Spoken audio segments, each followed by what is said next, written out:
to order at 7:30, July 6th. Is there any additions to the agenda? Or nothing, Your Worship. Councillor Rocky? I have nothing, Your Worship. Councillor? I have nothing, Your Worship. Councillor Gill? Nothing, Your Worship. Administration? Yes, one deletion on 8A, page 29.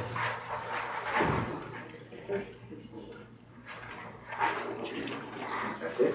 That's it. Thank Move you. to accept the agenda as amended. All in favor? Carried. Opening prayer. Who is here to say the opening prayer? I don't have a name, sorry. Right. Yeah. Roger. Yes. I was told it was an exorcism. Exercising?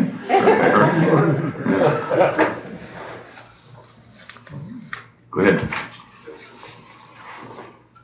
In the name of the Father, and the Son, and the Holy Spirit. Amen. We stand before you, Holy Spirit, conscious of our sinfulness, but aware that we gather in your name. Come to us, remain with us, and enlighten our hearts. Give us light and strength to know your will, and to make it our own, and to live by it in our lives. Guide us by your wisdom, support us by your power, for you are God, sharing the glory of the Father and the Son. You desire justice for all, enable us to uphold the rights of others. Do not allow us to be misled by ignorance or corrupted by fear or favor. Unite us to yourself by a bond of love, and keep us faithful to all that is true.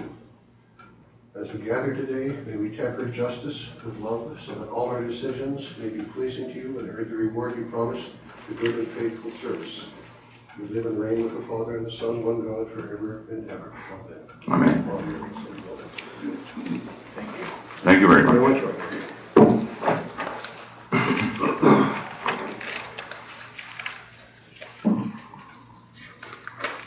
Number 2A, public hearing. Next call to order the public hearing. Strathmore Municipal Council number July 6th, commencing at 7:30. Public hearing bylaw number 11-17. The purpose of the public hearing, bylaw number 11-17 is to amend land use bylaw number 89-20 by changing land use description for a portion of Northwest Quarter 22, 24, 25 west of the 4th Meridian from AG Agricultural General to RIN Residential Narrow Lot Single Detached District, R3 Residential Apartment District, UR Urban Reserve, P1 Public Service District, as shown on the attached Schedule A. This amendment was initiated by the town. Any confirmation of notices? Your Worship, the bylaw was advertised on the June 24th and July 1st editions of the Strathmore Times. Report from the Development Officer. I do have one other edition that I will hand out to you, Your Worship.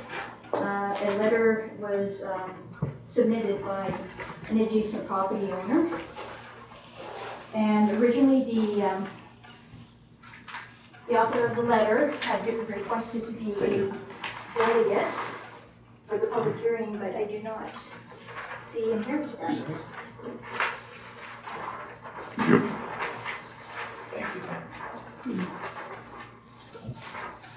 When the notices were sent out, Tammy, was there the proper time sent out for the notices, and were they sent to the actually registered letter sent to from the adjacent landowner? Yes, this one. Adjacent, according to the land use bylaw, is immediately touching unless there's a roadway, stream, etc. And so basically what had happened is that we did notify those and we obtained a database, and the requirement is whatever is on our assessment roll, and that's who we send it out to. Is this by registered letter or just by letter? Just by regular.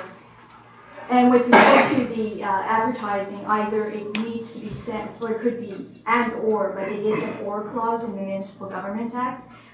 Basically, you can do the 2 consecutive ads in the paper, which was confirmed just a moment ago, or send the letters to adjacent property owners. It is an or clause, and the town does have the practice of putting it in a newspaper that is circulated within the town boundaries. And that is the Strathmore Times. But the adjacent landowners that are touching the property, is it compulsory for them to get a letter? Yes, you have to notify them. And of course, just the letter, they don't use the advertising isn't. Usually the notification is done at the time of the application, so it's at the beginning of the process. So this one, my apologies, I don't have the case file, but it was submitted in the latter part of May, and so we had the first reading in June 1st, and shortly during that time period, that's when the notification was done. To the adjacent landowner. Correct. And is there a stipulated time that they have to get the letter by? No, just notification notes. Okay, thank you. Sorry for all the questions, but I just wanted to clarify there was a few questions that people said to me, or asked me. Are there any, other than that written submissions, are there any more? No, but the individual who sent in the letter just today requested that it be read in its entirety as well as be attached to the minutes, which would be standard anyways. As you can see in the packages, there are two other adjacent landowners that have comments as well as the agencies that it was circulated to. So that's why, you know, with respect to the land use bylaws, they are circulated, as are subdivisions, because we have to make sure that we get a comprehensive view from agencies as well as affected landowners. And, Your Worship, did you want my report first, or would you like me to put the letter? Read the letter. Dated July 6, to the town of Strathmore, to whom it may concern, read proposed bylaw 11-17, change of land use designation for a portion of Northwest 22, 24, 25 west of Fort Road from Cancourt Property Group. As an adjacent landowner, Cancourt did not receive a copy of the proposed bylaw until July 5th. We therefore don't feel we had enough time or information to fully review and comment on the proposed amendment. A concern is the potential impact that this might have on our lands without having the full time to study this. We suspect that if Cancourt did not receive the proposed bylaw, then it is possible that several other parties may not have received the information either. A particular concern is that no ASP has been submitted or reviewed to our knowledge, so approving land use changes are a little like flying blind. Some initial thoughts based on the very limited information we have now have the following concerns. Only two land residential land uses are proposed, single-family R1N and multifamily R3.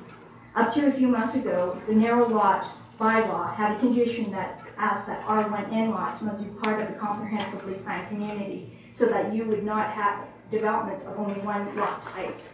Interestingly, this was changed, but I believe administration and council's preference is to see these lots as a piece of the puzzle rather than the whole puzzle.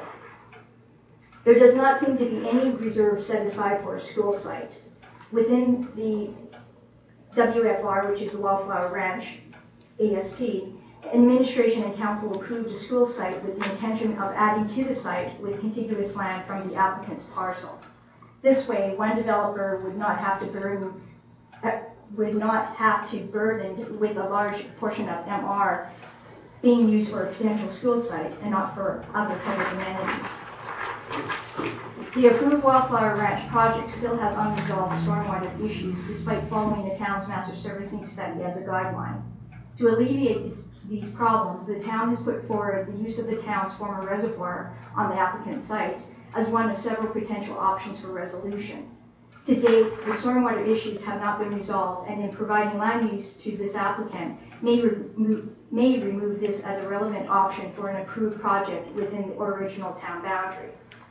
Without an area structure plan, which would typically be submitted in unison or prior to land use application, or a master servicing study for the annexed lands, it is unclear how these lands will be serviced.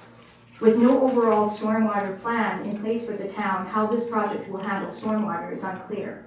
It is also unclear where the applicant will connect to the town's sanitary system or water system.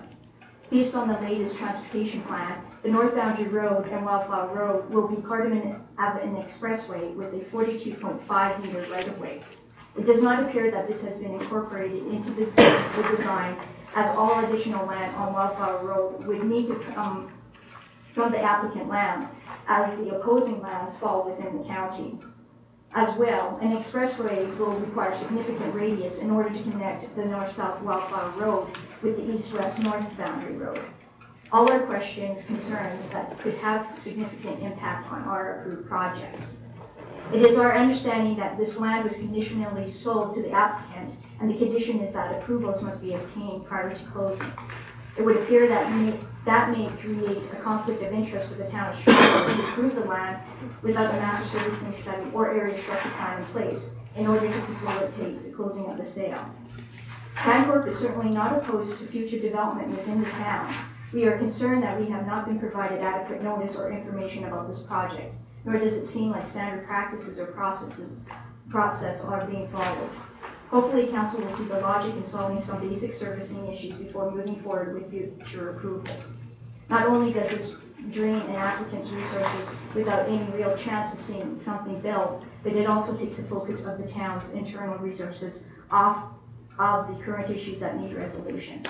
Thank you for the opportunity to provide initial comments. Signed, Steve Lister, Wildflower Ranch, Cancorp Property Group. Thank you.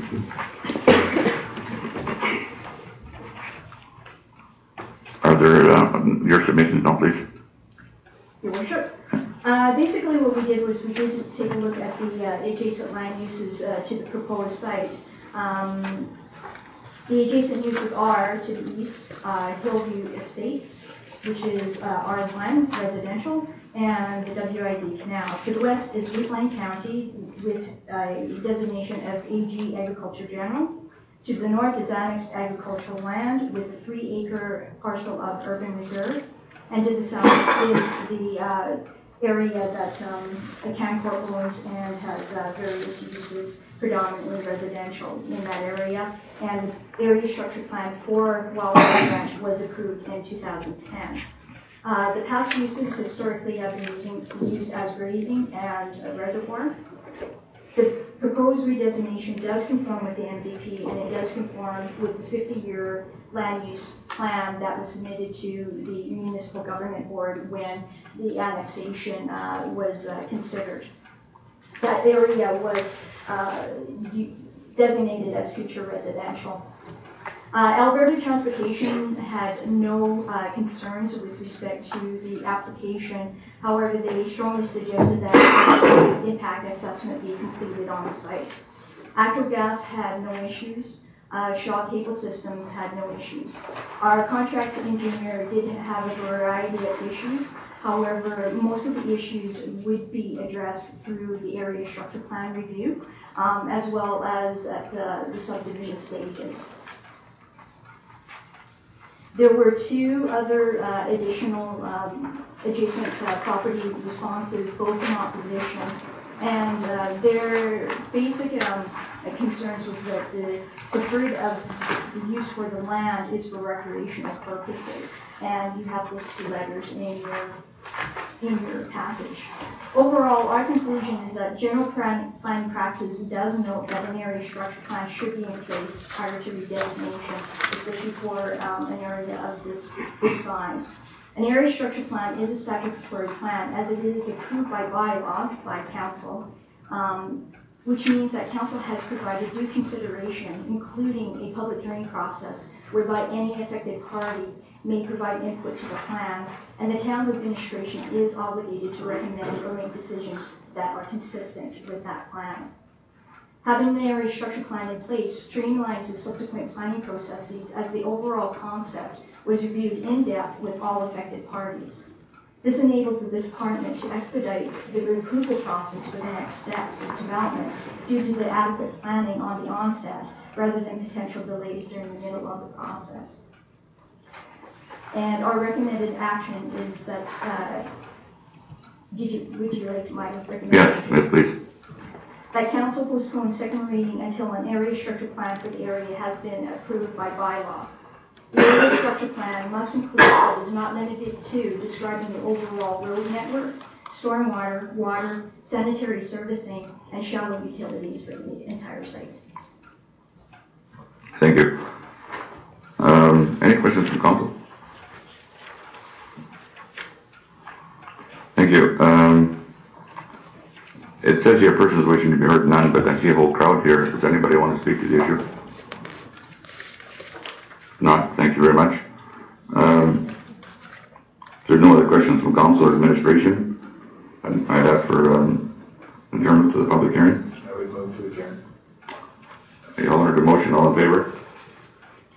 Thank you.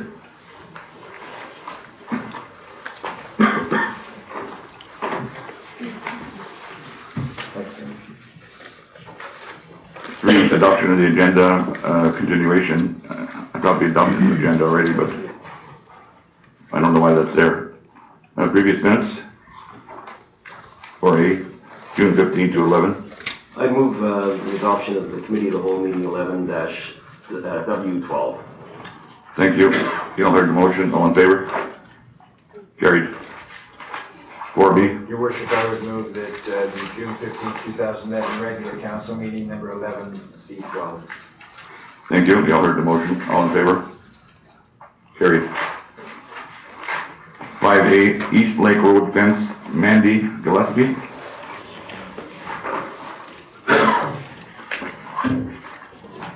Hello, Your Worship.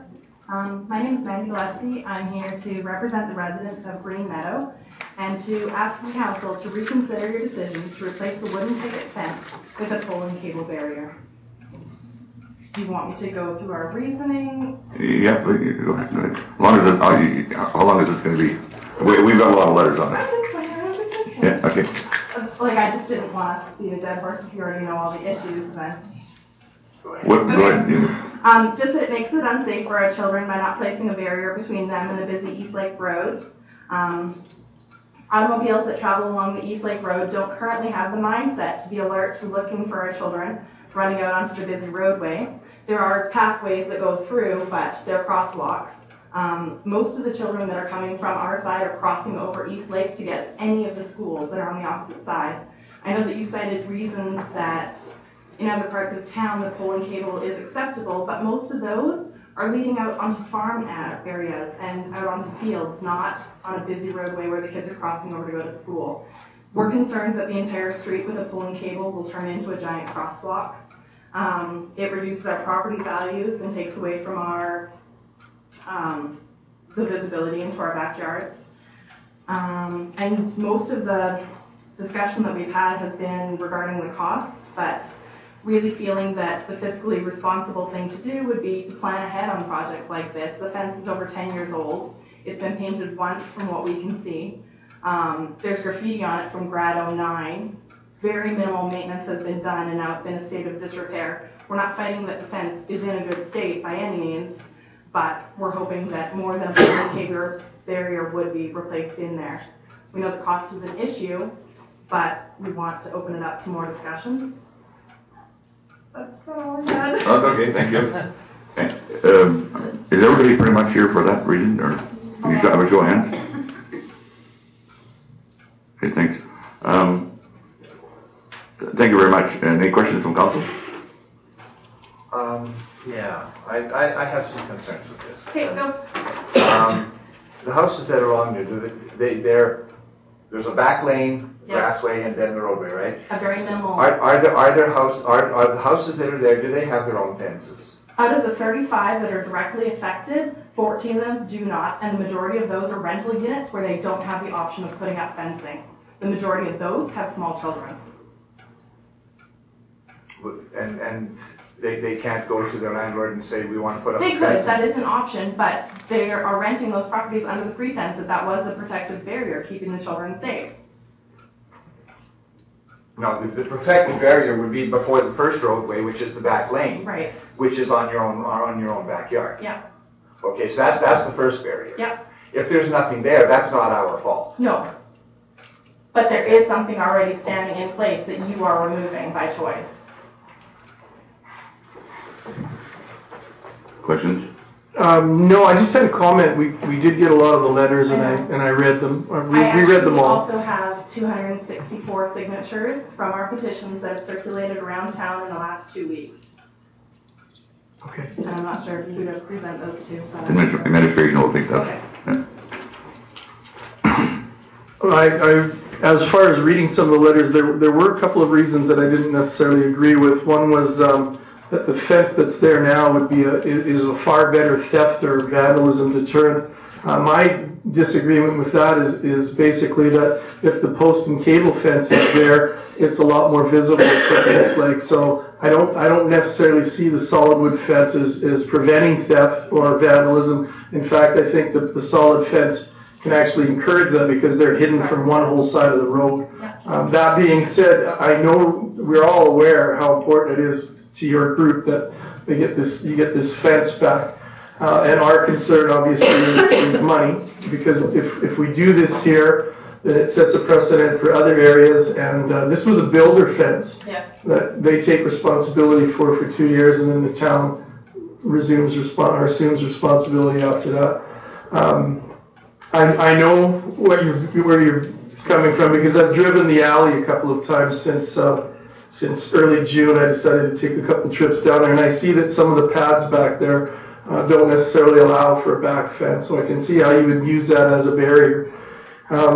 It comes down to money, and money's a big factor, and the fact that whatever we put there has to be something that's going to be sturdy and durable, and is not going to have to be replaced in another 5 to 7 years. I had some people, we were talking about it in general, just with some people, and their comment was, well, why should my tax money go to give one little section of an alley a solid fence when post and cable is almost, so much cheaper? I think we're looking at just over $3,000 for post and cable, and then close to $40,000, $30,000 for the wood fence. So that was their concern. Their concern was, why are my taxes suddenly going to be used to go towards this fence? So I do see what you're saying, and I do understand what you're saying. I'm just so concerned about the money end of it, and the fact that it won't be as durable or as long lasting. Right. Councilor Rocky? Your Worship, Mandy, you mentioned by removing the fence, did I hear that right? Your property values were going to decrease?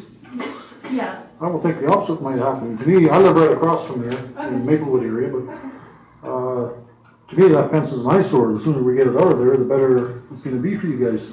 And I think post and cable going in there, we just put one up by the high hole there. Yes, I see that.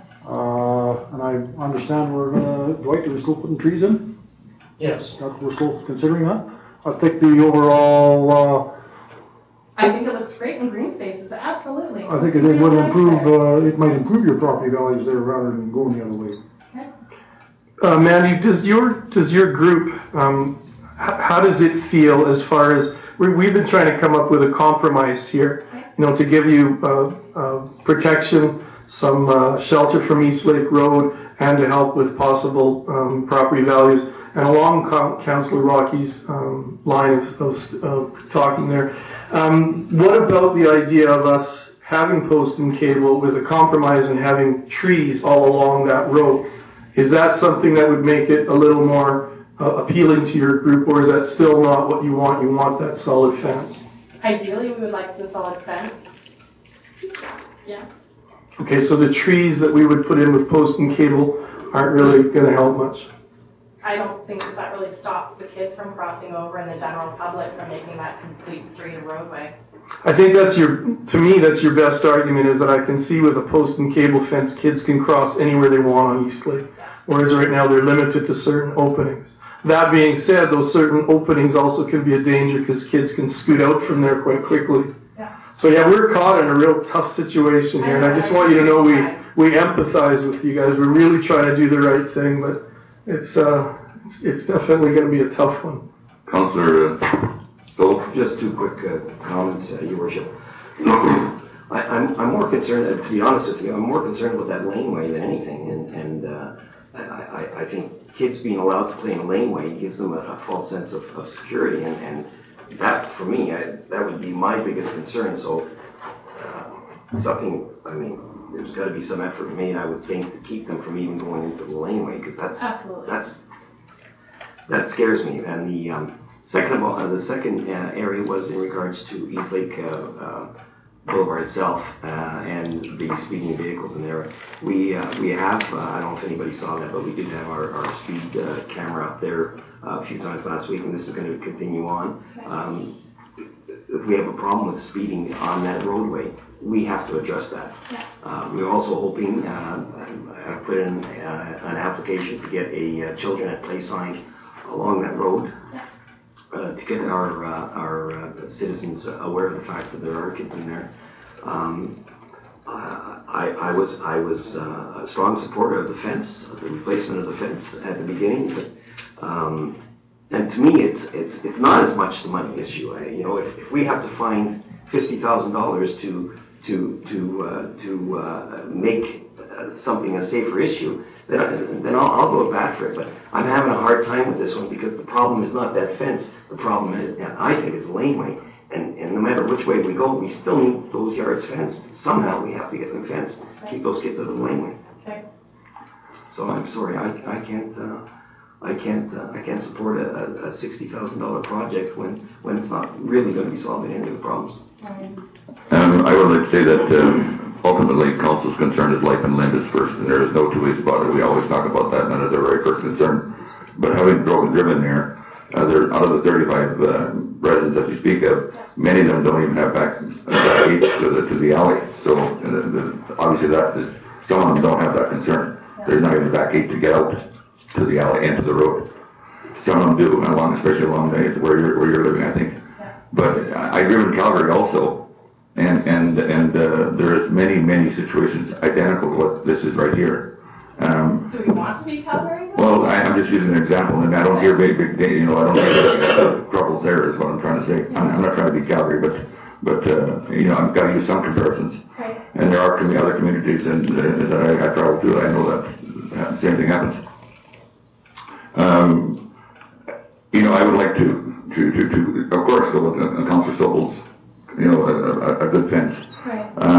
Would there be any option of doing like a P3 where we do fundraising and talk to the community, like Home Hardware and stuff, and get them to partially supply materials and put in the manpower? Is that, I don't, for the cost to be fully on you guys, feel that it's fair if we're this passionate about it, if we're willing to put in the back labor? Is that something that you're open to? Well, you got to know that first off, when we do it there's many other miles of fence, so we'd have to do the same thing too. It just sets up a whole new can of worms that we get into, and I'm not sure we'd want to get into that. Okay.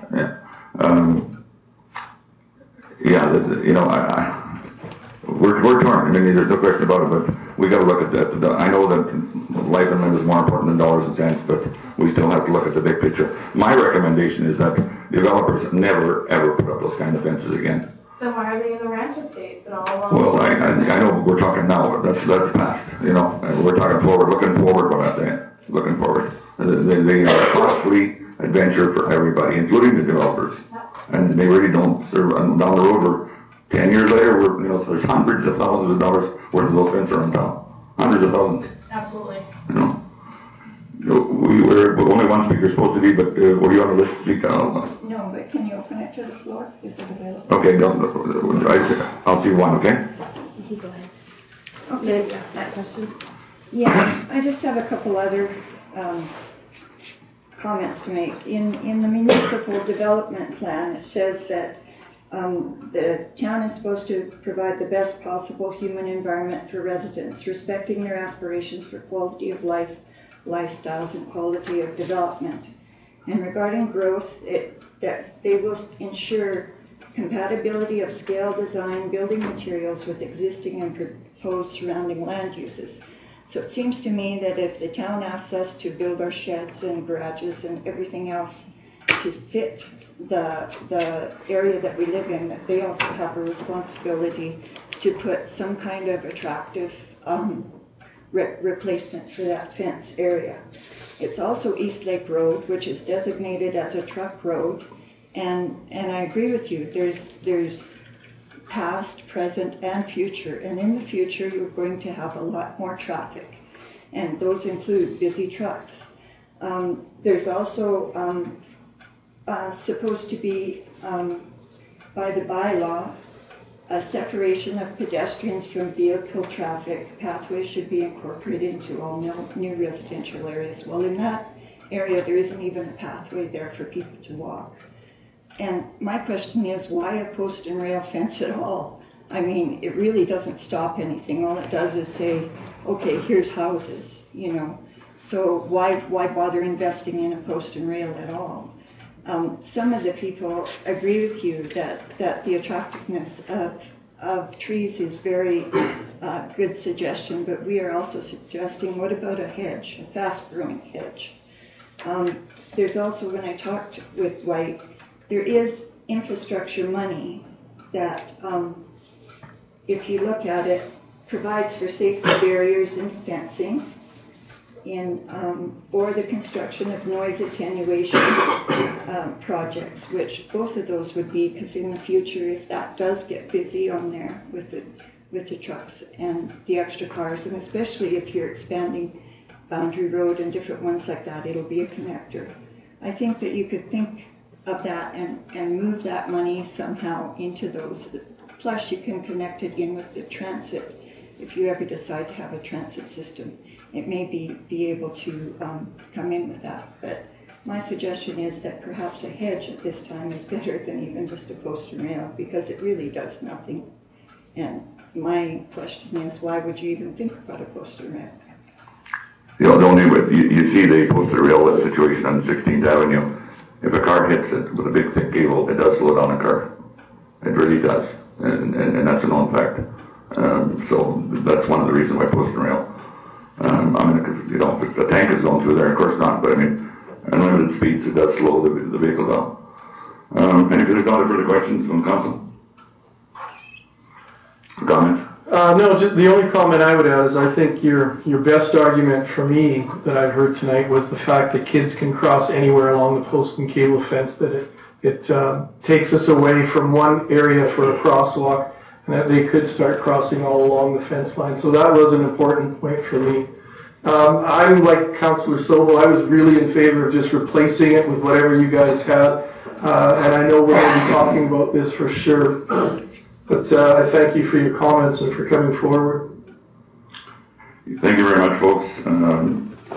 We'll take everything into consideration and take it from there, okay? Thank you very much for coming. 680 bylaw number 11-17, Northwest Quarter 22, 24, 25, west of the 4th, page 21.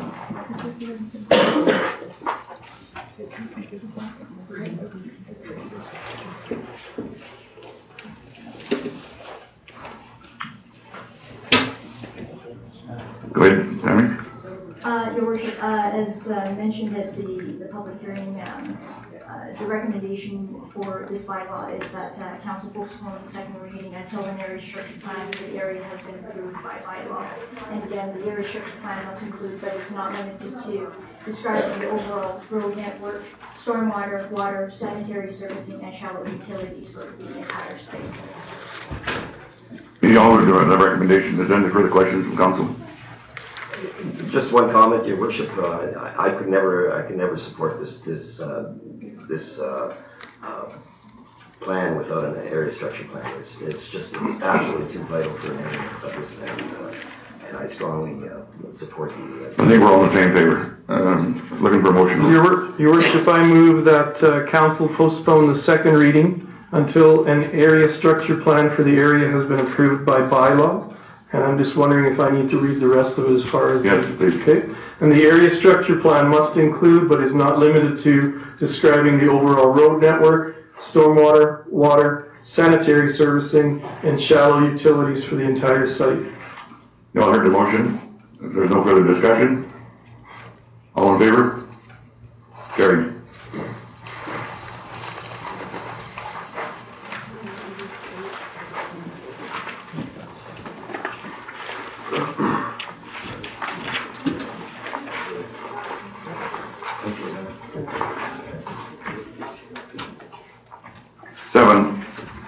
Hey, minutes from regular council meeting 11-C10, page 27. Your Worship, this is just to correct a typo in the minutes.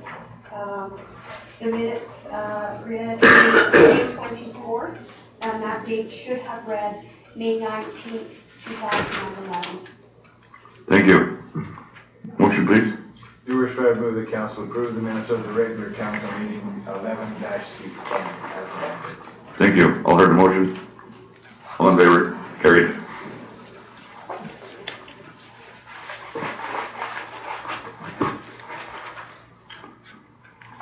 And 8B, Citizen Month, Councillor Beth, I believe.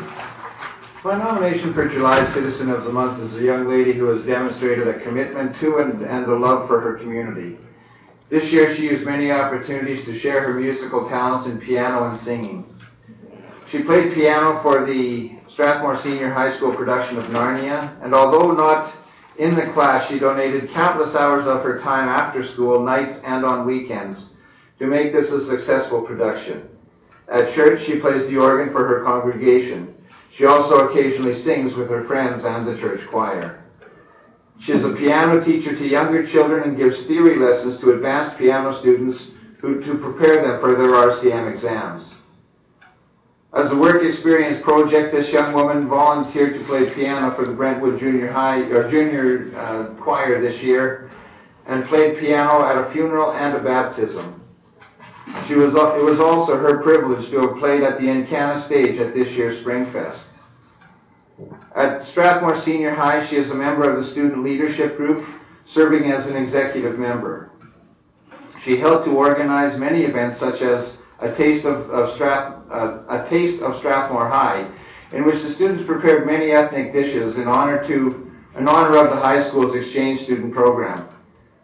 She also assisted in many school spirit events, including a truck tailgate party for the football team. She participated in Halloween and May food bank drives, and her major event this year was organizing the Kid for Kids fundraiser. In a well-thought-out plan, she, along with friends and students in the leadership program, put together a benefit show along with her many other duties. She sang and played piano. Through business and private donations, they raised over $2,500 to help provide 250 kits for the Me Too We Club of Strathmore High to take to Africa. As a student, she is part of the school's experienced essay editors group, the EEE, set up by Mr. Stonsby, where they help ESL students with their second language by editing their essays. The rest of her time is spent working part-time coaching and judging at Strathmore gymnastics competitions. This year she will be spending a month in Austria thanks to the Lions Club exchange program, and is quite excited to be able to see the birthplace of her most favorite composer, Franz Joseph Heinz. Ladies and gentlemen, fellow councillors, I present you the name of Brooklyn Davidson, a Strathmore Citizen of the Month.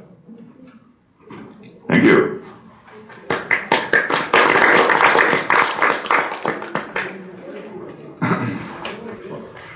The reason why Brooklyn is not here tonight is she is in Austria at this time, and we did have a meeting with the press previously.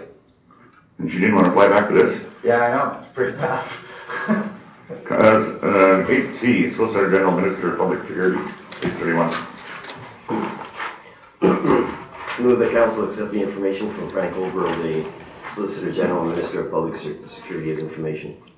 And that we received a check for $297,112. It's a good thing. Yeah. All in favor? Carried. 8D, Marigold Library Report, 833.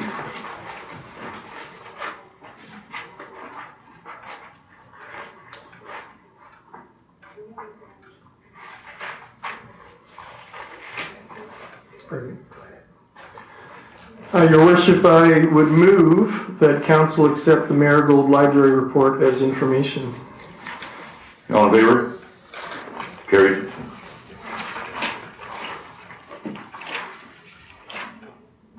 Strathmore's Best Hamburger, 8E. I never had one yet. Your Worship, may I be excused for a moment? Yes. Your Worship, this turned out to be quite an impressive record. we received over 300 nominations for this, and I'm impressed by the number of nominations and feel that this contest has now shown that the citizens of this town are patronizing local businesses. It came down to the final three restaurants being the Station, Bruno's, and the Roadhouse.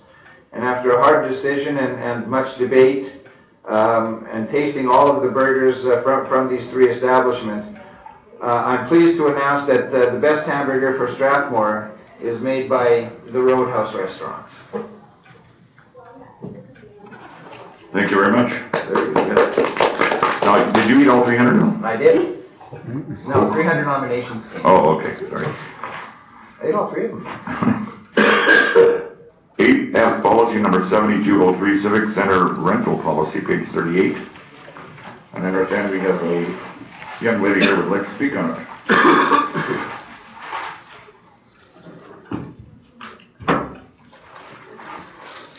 Good evening, Your Worship. I think everybody knows Cheryl Graff. She's Yes. the manager for the Family Center.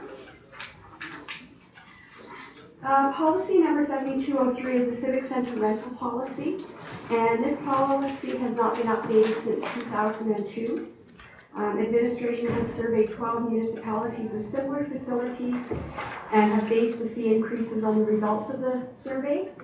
And in addition to the changes to the fee schedule, we have made a number of textual amendments.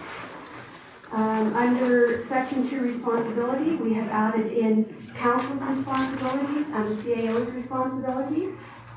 We have deleted sections 21.3 and 21.4 and added in a new clause to address the cleanliness of the facility. Under 2.3, we have changed the title from the scheduling coordinator to the family center manager or designate. We have removed sections 2.1.3, 2.1.4, and those are addressed in other areas of the policy. We are inserting a new clause to address the title and responsibilities for the kitchen supervisor, and this is a position that has been in place for a number of years, but just has never been changed in the policy. And we have also detailed the responsibilities for that position. We have also inserted a clause addressing the town's responsibilities. We have inserted a clause to address renters' responsibilities. And we have inserted an additional statement after clause 3.5, which is service provided, to clarify the existing practice to address refunds. In addition, we have changed the formatting for appendixes B, C, and D, and these have been changed to be compatible with the current software package that we currently utilize.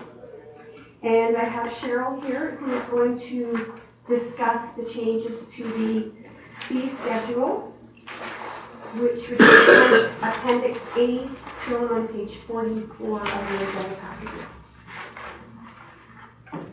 Your Worship and Council, basically we're looking at trying to bring into line some of the town facilities, the Family Center, Civic Center, so that there is some consistency within the buildings. It's a very nominal increase, around 5%, and to bring in some consistency on the sizes of rooms, non-profit, which we did not have under that policy previously, but was under the Family Center, to bring in the weekend, which has probably been our most requested thing with a lot of our renters being the wedding parties, and just basically to clarify all the additional items that we've brought in for inventory on an ongoing basis. But just one question, Gerald. Councilor Best, did you want? Yeah, I have one as well. Cheryl, you said we're bringing it in line with whom? With the Family Center. Okay. They've received more regular increases than what the Civic Center has. And in addition, Cheryl has surveyed 12 municipalities with similar facilities. So, what are we in middle line, top, where are we? We're still pretty low. We're significantly low on probably any one of our facilities, considering what facilities we have. And there's very few other municipalities that have the quality that we do with what we offer. And Your Worship, also that is a point too, to find a facility that is identical to the one that Strathmore has was quite difficult because it's quite unique. I guess my question then becomes, if we're significantly low and we're staying at the bottom of the pack, why don't we make this worthwhile rather than raising it a couple of dollars? I think probably the shell shock to our user groups, especially the youth, would probably be the biggest detriment to them. And, maybe do it over more years and have a lower percentage. Councillor Peel? Question through the chair.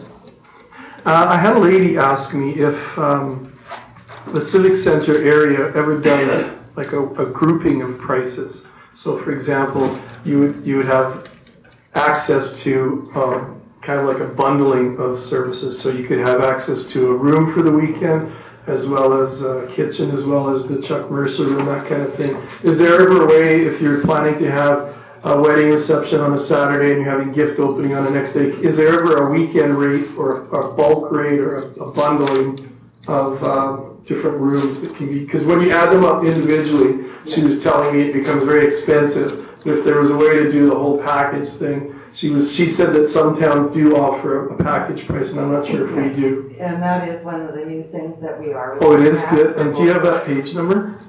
44. Okay, thank you. So it's to encompass the whole hall or the 2/3, and it's basically from Friday at 2 to Sunday at 2, and it does include the small kitchen, not the commercial kitchen. Okay. I'm really in favor of getting big discounts to youth. I mean, that's our future, and I'm really glad you're thinking that way. But when you say that, I'm not quite understanding all this. Is if it's a wedding group who can afford it, and everybody likes to get it reasonable. Is there a difference between a wedding group and a youth group getting in there? Is there Yes. quite a difference? Yeah. They're the youth group, which would be if they're doing the whole hall, we don't have a weekend rate for them. But for the whole hall, they're looking at $150 versus the wedding is probably almost 2.5 times more than what that is. So there's a significant difference in the different rates. And the youth we're looking at including the nonprofit as well, which hasn't been included prior to this. And Richard's question is there a possibility that I would like to see in this somehow that if there's a real nonprofit taking it over, why can't we just give it to them? Is that an issue with you or? Just that we have to pay our staff to move things in, and it's never been our judgment call. It's always been referred to either council or the county. But other than you're looking after your budget, whatever, which I respect. Mm-hmm. You're not opposed to giving a break for a break? I think the biggest thing is being fair and consistent with everybody, because we do have so many nonprofit groups. So we have to have it, really spelled out so that it's fair to everybody. Yeah, and I'm glad you're thinking that way. Don't get me wrong. And I would like you guys to be able to handle administration. I don't think that should have to come to council every time. It's that's what your job is, to give the break, give the fair to everybody. You guys work it out, and that would be my recommendation. But I think these are very fair prices. They're overly. I think they're low. Oh, yeah. They still are. The youth rate, we didn't, with it being at 5, the family center's at $8.24 an hour. So trying to bring it into line with that. And it's one thing with the Chuck Mercer room, where basically the room is set up. There's no staff that needs to go set it up. Where the Civic Center, we're sending staff over to move tables and chairs twice for $5 an hour. So. No, I think you did a good job, and no matter what we do, you're going to get complaints. You know that. Oh yeah. Good job. Go ahead, Councillor Rocky. Worship, Linda and Cheryl, I don't know if Cheryl, if you got this in front of you, under responsibilities in the policy statement, 2.4.2 on the bottom of page 40.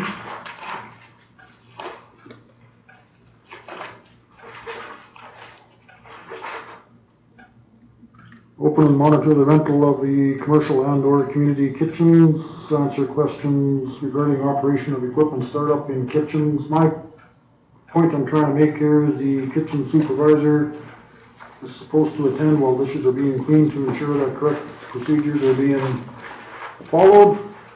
As Cheryl knows, I'm in there quite a bit, and I very seldom see a kitchen supervisor in there.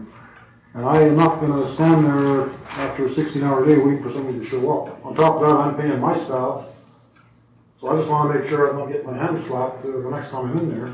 I mean, most of the caterers that we use, we're very familiar with and know the ones that we've ever had issues with. Okay. Yeah. So, and it's not a real comfortable place to be.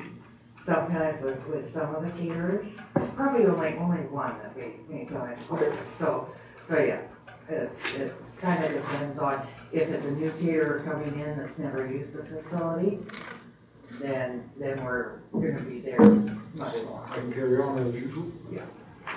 I like that call. Any other questions? Just a little concerned about the lack of damage deposit for the youth groups. Is that something that you've never had an issue with, that you're not concerned about? No, I don't believe we've ever in the last 6 years Fair that I know. Thank you very much. Councilor Bissell. Your Worship, I appreciate the work you two have done, and especially Cheryl. It's a great report. The only thing I would like to see is that, and pardon the expression, I would rather not see the nickel and diming. If we're going to raise it, I'd like to see us raise it to make it worthwhile. Your Worship, this is something that should most likely be brought back on a regular basis to make sure that we are in line, rather than increasing the fees all at once. Maybe next year we bring another increase, and just to be more consistent with. Yeah. I agree with that. Yeah. Yes. Thank you, Councilor Best. Anybody else? I move that council approve policy 7203 as amended. Thank you. You all heard the motion. There's no other further discussion. All in favor? Carried. Thank you, Your Worship. Thank you, folks.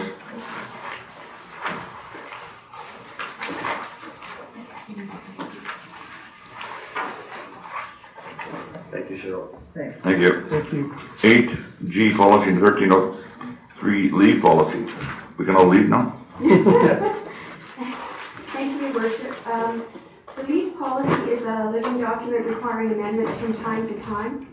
Policy 1302 was last amended in 2009.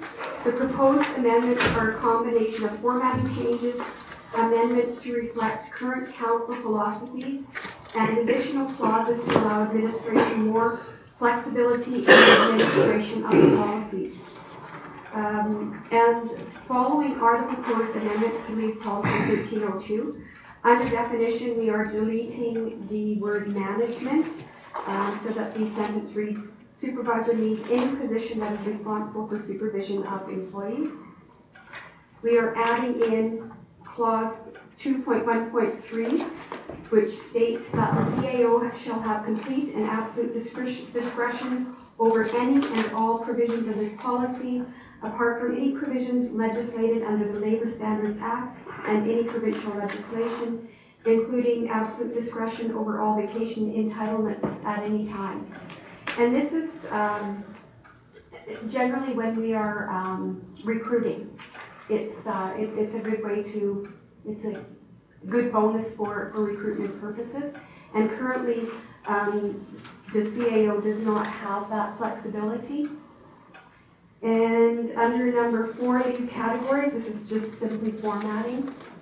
And then under number 6, general and statutory holidays, this was a request from council to allow the staff to have vacation time for the Christmas season. Most municipalities are closed down over the Christmas season. And of course, we would have people who are on call, probably the staff at the aquatic center, et cetera, where the full-time staff would be given an additional vacation allotment for any regular days that they work during this period.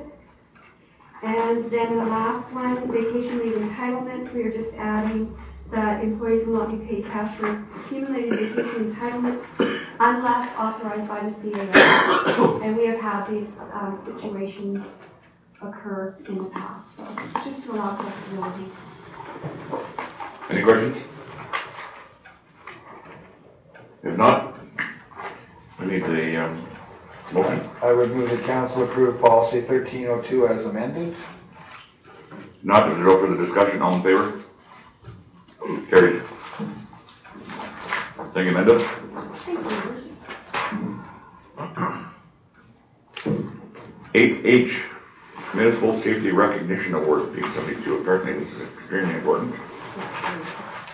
The town of Strathmore has been an accredited agency for the Safety Codes Act for 15 years.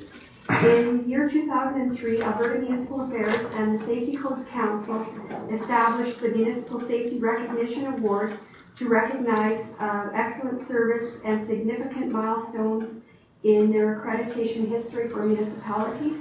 And the town of Strathmore is this year's recipient of the award. This is a great accomplishment and is the result of hard work and diligence in the administration and monitoring of the town's permitting system. Thank you. Very impressive. And motion. Questions? Recommendation? Your Worship, I would move that council accept the attached letter and certificate as information. Thank you. You all heard the motion. All in favor? And congratulations to everyone.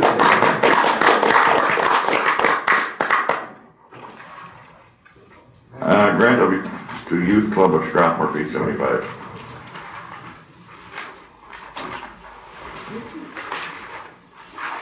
Your Worship, the Youth Club of Strathmore, which is a non-profit organization within the meaning of Section 241F of the Municipal Government Act, RSA 2000, Chapter M26, has signed a lease with the town of Strathmore at 170 Brent Boulevard for the purpose of operating a youth program center. On June 25th, the Youth Club of Strathmore conducted a cleanup of the site and found numerous items requiring repairs. As this facility is owned by the town of Strathmore, and given the fact that this is a non-profit society initiative benefiting the youth of our community, administration is requesting that council approve a grant to an organization in the amount of $5,000.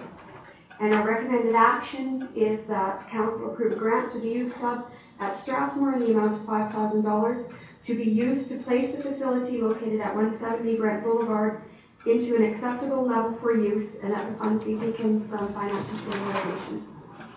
All in the recommendation, any questions? Yeah, when you say acceptable for use, exactly what do you mean by that? Like, like cleaning it up to make it accessible for use, does that include getting rid of the graffiti? Perhaps on the exterior of the building. There's broken windows that Yes, there's broken windows, there's I understand that, and I've been down and had a look at it. And it certainly needs repair. What I'm asking though is that if it becomes for acceptable use, if that's including the skateboard park, because it's going to cost a heck of a lot more than this to fix that park. Your Worship, this is just for the building itself, for perhaps painting on the inside, etc. And also ethically, with signing that lease, we should be leasing that building to them in a good state of repair, so that if and when it is turned back over to the town, we can expect it to be turned back over to us in the same state of use that it was when we turned it over. Your Worship, since I was at the organizational meeting and I was able to stop over after the triathlon to see the cleanup and the painting, I can safely say that they're doing a great deal of work and effort in the actual building. Since that building is a municipal building, I would think that our Public Works Department would be involved with correcting the graffiti on the sidewalls and the windows that are broken. This is just to help this group get started as far as painting and cleaning it to a good state. It's like you said, anytime you have a building and you're taking over a lease, you want to be able to step in and have that in a good condition. They've also been told by, I don't want to do any advertising for people, but they've been told by an interior business that they would paint for them if we provided the materials. So I think the $5,000 would go to things like that, and these people are a gold mine as far as their energy, their efforts. They're meeting with all different types of kids. I think we have a really good youth group. And I would like to point out that the group that came in and was very vocal at our town council meeting, not one member from that group came to the organizational meeting, and not one member of that group came to the work bee on the Saturday. So I think we chose a great group for that building, and they're working hard to establish what they see as their vision. Thank you, Councilor Beal. Anybody? I don't think we can mix this up with the skate park. First of all, the damage that was done to the skate park and the exterior of the walls were criminal offenses. That's what damaging property is. It's called mischief, and it's a criminal offense. And if I understand correctly, our administration is properly looking through insurance in regards to having a claim made in that damage. As far as I'm concerned, this $5,000 to this group is the very least we can do. I was curious during the session that Councillor Fuel talked about. There was lots of promises about supporting this group and money coming forward. Well, it ain't happening. We want this to work, and we do want this to go. The very least we can be doing is getting them some startup money and helping them establish a nice building to start with their meetings.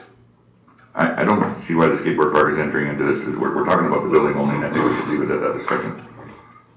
You all heard the comments. Looking for a motion? Your Worship, I would move that Council approve a grant to the Youth Club of Strathmore in the amount of $5,000 to be used to place the facility located at 170 Brent Boulevard into an acceptable level for use, and that the funds be taken from financial stabilization. You all heard the motion. Any further discussion? If not, all in favor? Carried. Thank you. Thank you. Number 9, administration. There's nothing there. Number 10, reports, page 76, committee reports.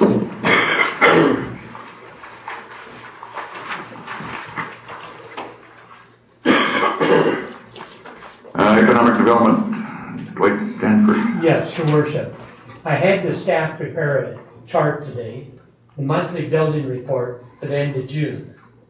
The total amount so far is $11,215,000. Compared to last year, $31,000. So it's only about a third of last year. Total number of single-family homes. Sorry, can you? Pardon me? I think I missed something there. You said 31,000 last year? 31 million. Oh, thank you. Okay. 31 million last year, 11 million this year, and total number of houses, single family, 18, and pretty well all of those were over behind Walmart or out in Cancorp's property. We're promoting all we can. We're having a hard time getting people to come out and look. We're going to have to look at more options and how we're going to get that to happen. Because a few of the communities, they're selling a lot of homes, building a lot of new ones. I think once we get our infrastructure handled, our plans as to where the development is, the deep servicing is going and all that stuff, the stormwater study is done, and everything's consistent, I think we'll get some developers. In my conversations and administration conversations, we are getting a lot of interest here. So I think we get 4 or 5 developers going, and it's like the Golden Mile. If you get a lot of people coming to looking for a vehicle, everybody comes because there's various choices. We get a lot of choices here, it'll happen. Thank you, Worship. Along the top here and down on the north side and down the east side, there's lots of interest, lots of people looking at buying, developing major subdivisions and all. So it looks very good that way. It's just been slow so far this year. Thank you. Question? Through the chair to our CAO, we've gone to smaller lot sizes. Are they being sold cheaper? I'm not sure there's many small lots so far. 40 foot, 42 foot. And I haven't seen their price. I know that there's no lots under 100, obviously. The next phase promised of a certain developer is going to be under 100,000. And that's supposed to be the smaller lots. And that should help. Yeah. Strathmore Municipal Library Board, Marigold Library, Councillor Pugh. We had a special library meeting called, but it was the same night as one of our spring budget nights, so I was not able to attend. We are still holding meetings in the summer as far as expansion plans. Thank you. Councillor Blackman. Yes. Last meeting attended was June 6th. I attended myself as Councillor Hampton was in Halifax. They reported 3 ambulances. The older ones were sold at an auction for a total of $17,500. They retained the services of Bechtel Beck as the auditor. Union negotiations are in mediation talks now. We just finished a meeting last week with them. Alberta Emergency Alert meeting is scheduled for Strathmore July 19th. Some discussion, quite a bit of discussion took place regarding fire chiefs as to the protocol of order of dispatch of fire services. There seems to be some hard feelings problems, I guess, between some of the fire chiefs. Obviously, as they pointed out, they can send an ambulance out the door within 90 seconds, and it takes quite a bit longer to get a fire truck running. Other than that, not too much. Meeting is suspended for the summer. Next meeting, September 13th. Thank you. Happy gang, Councillor Best. Due to a dentist appointment in Calgary, I was unable to attend this meeting. However, Deputy CAO Linda Nelson was able to attend in my stead. And we presented the gang with a land use map, an updated land use map. We had a brief discussion on the bocce courts, and they are actually interested in having a look at some of the artificial turf for the bocce courts. So we're going to have a look at that. Also provided them with economic development report, and very short, very sweet, very lovely people. And the next meeting is September 13th at 1:15 p.m. Thank you. WFCSS, Councillor Best. Councillor Renfrew and I were unable to attend this meeting due to the spring workshop for the town. Their next meeting will be a special meeting on August the 24th at 7 o'clock. Wheatland Housing Board, Councillor Best. Do you want me to speak first? Sure. Kitchen renovations have been completed at the lodge. We had a very lively, sometimes heated discussion on board responsibilities, duties regarding CAO and decisions that are going on. And there's a barbecue with the seniors on July 14th at the Seniors Lodge. The lodges will also be switching to walk-in tubs for the convenience of the residents. They have a couple installed now and find that they're very beneficial for the seniors. And it was decided to do an assessment on the lodge building itself to determine whether it's more fiscally responsible to renovate the existing building or to rebuild. Councillor Oakland, Handy Bus Association. Your Worship, I was unable to attend that meeting as I was tied up with union negotiation meetings with Wademza that same day. Chamber of Commerce, Councillor Hammond's not here. Agricultural Society, Councillor Buell. Your Worship, there's just a couple of points. They're planning to, the GM's report was they're going to upgrade the electrical up to $25,000 worth.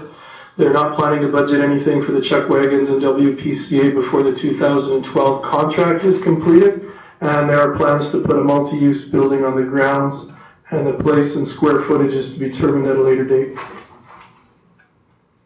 Councillor Sobel, Family Center Advisory Committee. There was no meeting held in June, Your Worship. Community Futures Wild Rose, Councillor Best. Unfortunately, this is a little longer than normal. There were 3 meetings held on the same night. The presentation of the auditor, the AGM of the shareholders, and the regular board meeting of the directors. These meetings were held on the 23rd of June, starting with a dinner at 6 p.m. at the station. The auditor's report came back very good and was presented and approved. Gregory Harriman has been confirmed as the auditor through 2013. The next AGM will be held next year. The date and time to be brought forward. The Youth Entrepreneurship Camp is still a couple of spots open, and they're looking for youth aged 15 to 17 to participate in this camp. It's a camp where they set up their own businesses and sell things, as well as enjoy the benefits of being at a summer camp.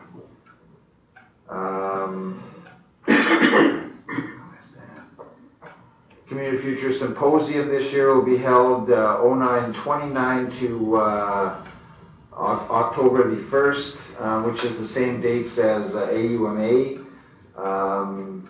Depending on what happens with positions as far as chair and that type of thing, it'll depend on who will be attending. The report of the yearly 2010-2011 roll-up for CF performances in Alberta was presented, and the local community futures fared very well.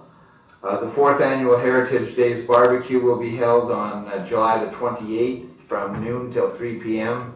in the parking lot across the street from the Community Futures office. And their next meeting is September the 1st at 7 p.m. Named Advisory Committee, Councillor Best.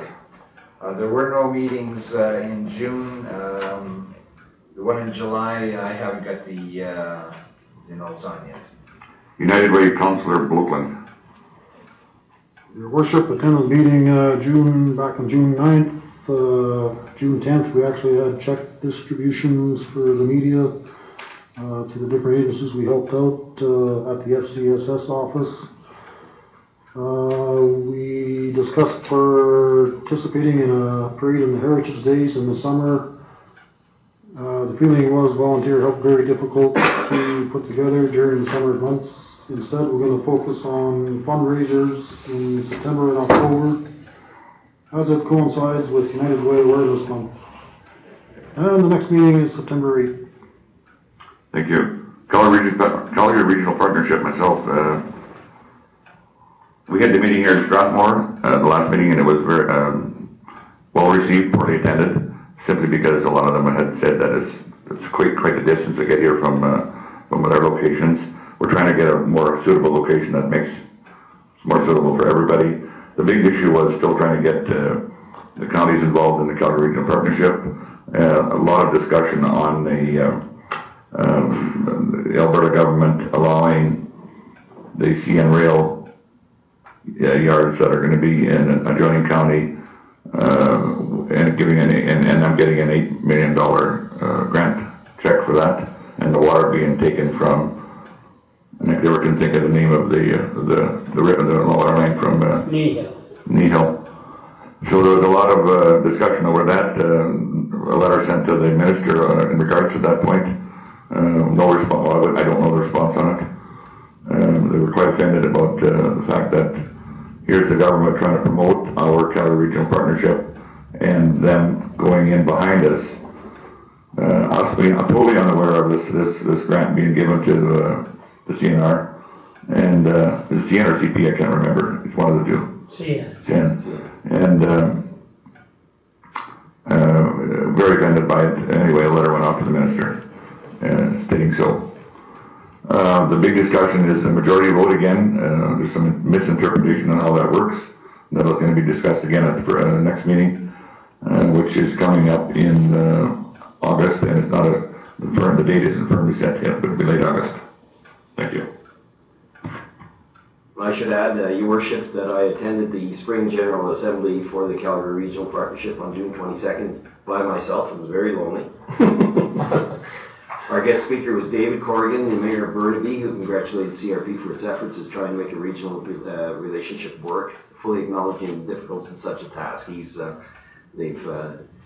gone through many of the issues that we are going through now. So it was a good General Assembly meeting. SWAT, Councillor Sobel. The meeting was held on June 2nd and attended by representatives of the RCMP, Town of Strathmore Protective Services, and County of Wheatland Protective Services. The concept of the positive ticketing program was discussed, and all present were issued with ticket books, appropriate vouchers, and written instructions. The program, which is designed to reward young persons in the communities with vouchers for doing something positive for their community, was well received and is in action as we speak. Thank you. Citizens Patrol, Councillor Hamel is not here. The Financial Audit Committee, can I ask that to be removed? Because that's only a 1-2-year statement. Can I ask administration to remove that until it's necessary? Yes, sir. Centennial Daytime Council Committee, Councillor Sobel and Councillor Wilkins.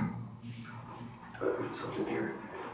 And I apologize a little long, and my froggy voice is not real pleasant. But anyway, the Centennial Day Committee completed their task for the July 2nd and 3rd weekend in admirable fashion, and all should be congratulated for a job well done. The Heritage Times Square Park was officially opened by Mayor Graychuk with appropriate pomp and ceremony and no mic, and has already seen numerous visits from visitors. I think most people believe the park is something that we can be proud of, and as it turns out, the vast majority of costs for this park ended up being donated either by gifts in kind or in volunteer work. This was all about our town staff working with the private sector, who were mostly volunteers, to build something that all will enjoy and which will improve our downtown area.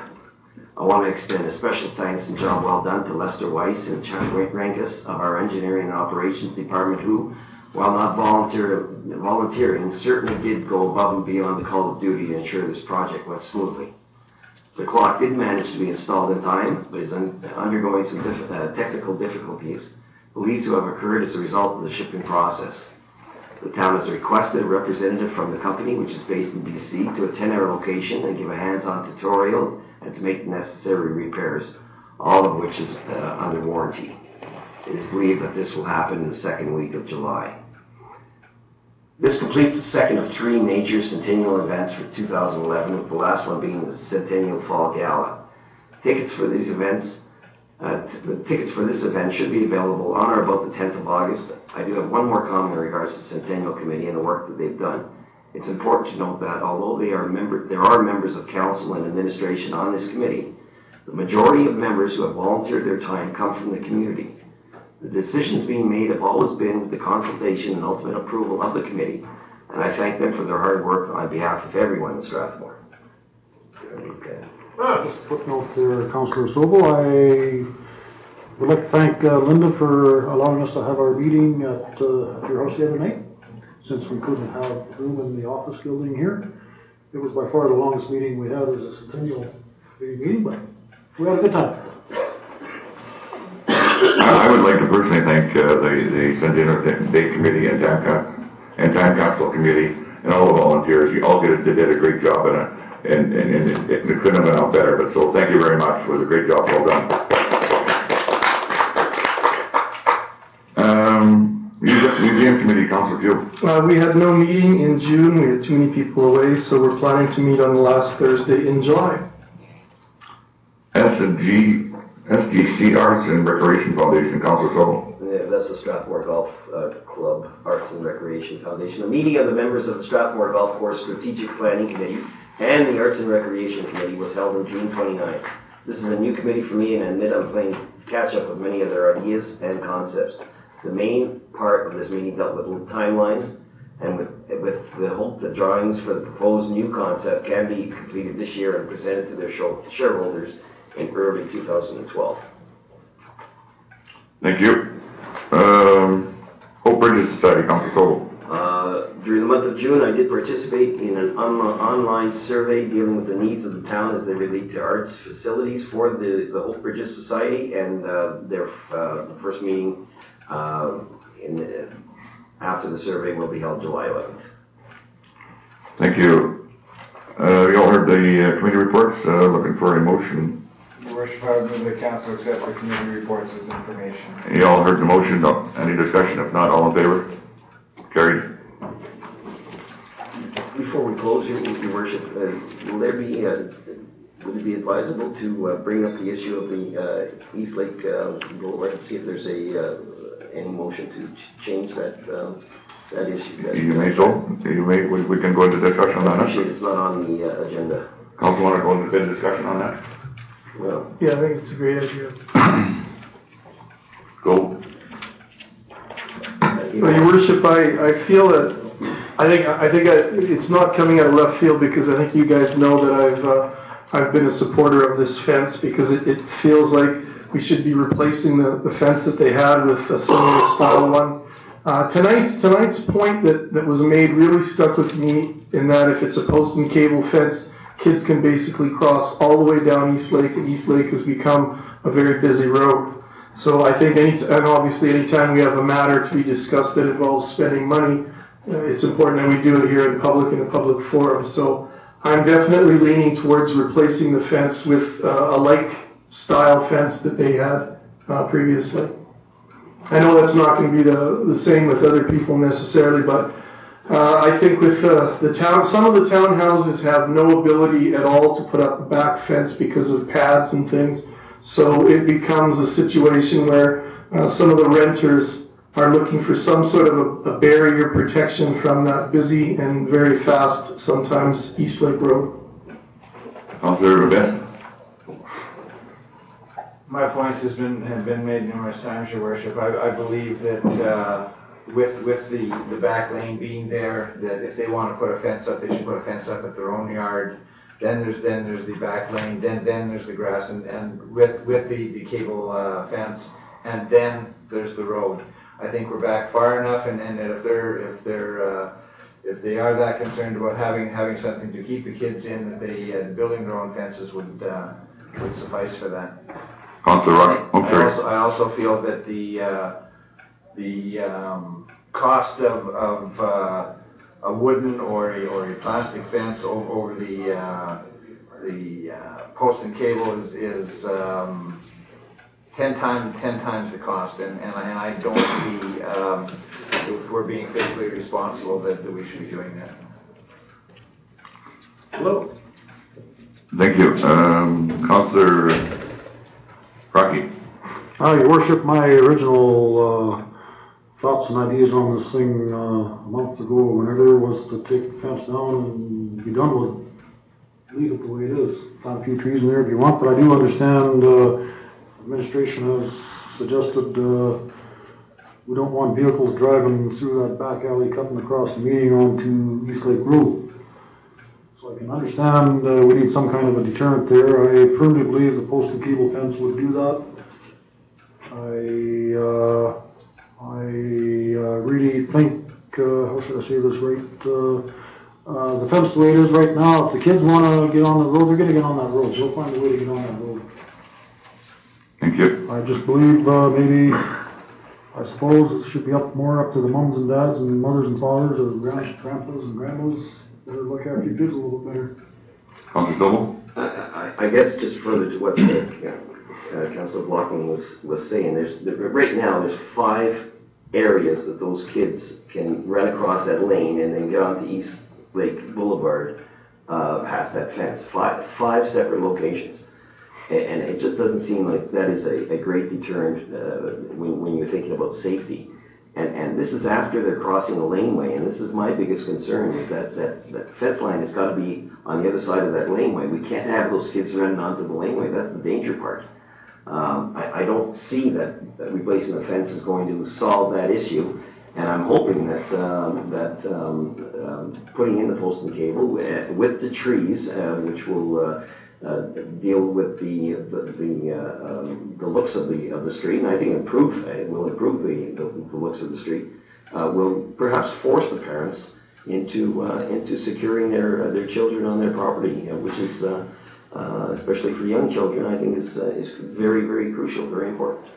Thank you. Nobody ever brought the issue up also that if you put a fence back up and there's the problem with it, it's like a snow fence. The big banks of snow form in the alley in the wintertime, and that's a cost to us again. One more cost to us. Post and cable will eliminate that problem.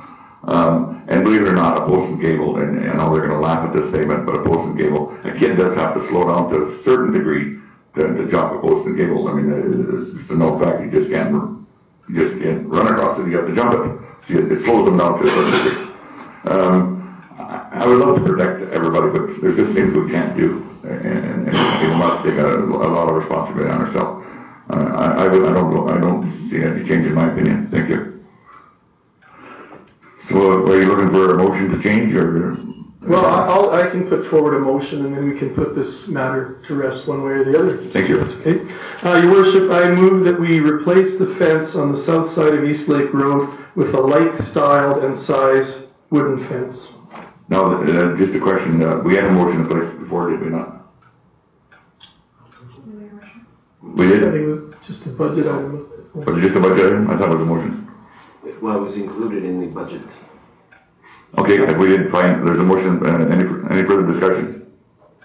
Councillor Fuel, can you read that motion? Okay, I move that I move that the town of Strathmore replace the fence on the south side of East Lake Road with a like style and size wooden fence. With a cost of? What was the cost we were quoted?